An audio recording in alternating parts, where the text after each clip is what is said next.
2 মাসের দীর্ঘ নিষেধাজ্ঞা শেষে আজ মধ্যরাতে মাছ শিকারে নদীতে নামবে জেলেরা। পদ্মা, মেঘনা সহ চাঁদপুর, শরীয়তপুর, লক্ষ্মীপুর, বরিশাল, ভোলার জেলেরা নৌকা মেরামত, জাল সেলাইয়ের কাজ শেষে এক বুক স্বপ্ন নিয়ে ইলিশ ধরার অপেক্ষায় রয়েছেন।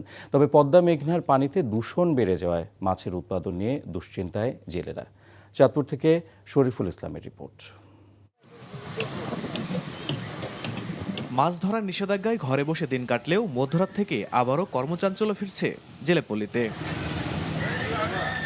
দীর্ঘ 2 মাস জাটকা সংরক্ষণে পদ্মা ও মেঘনা নদীতে সকল ধরনের মাছ ধরা নিষিদ্ধ ছিল।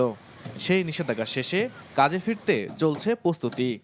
জাল সেলাই, নৌকা মেরামতে ব্যস্ত জেলেরা।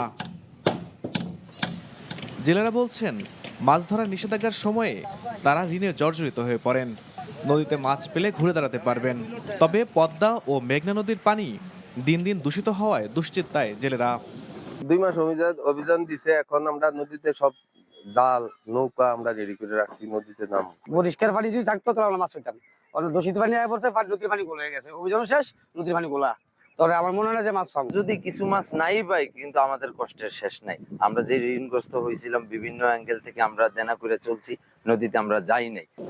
এবছর নিষেধাজ্ঞা সঠিকভাবে পালন করা হয়েছে উল্লেখ করে এই কর্মকর্তা বলেন, এবার ইলিশের উৎপাদন বাড়বে। জাটকা রক্ষা যে অভিযানটা আমরা পরিচালনা করেছি, এটা অত্যন্ত সফল হয়েছে এবং এর ফলে এই অঞ্চলে ইলিশের উৎপাদন বাড়বে এবং আলটিমেটলি আমাদের জেলে যারা আছে তারাই আর্থিকভাবে একটু স্বাবলম্বী হবে এবং তারাই সবচেয়ে বেশি লাভবান। এই মৌসুমে দেশে ইলিশ উৎপাদনের লক্ষ্যমাত্রা ধরা হয়েছে 6 lakh metric ton. NTV news desk. Bundle থাকলে প্রতি সেনমানিতে টাকা বাঁচবে।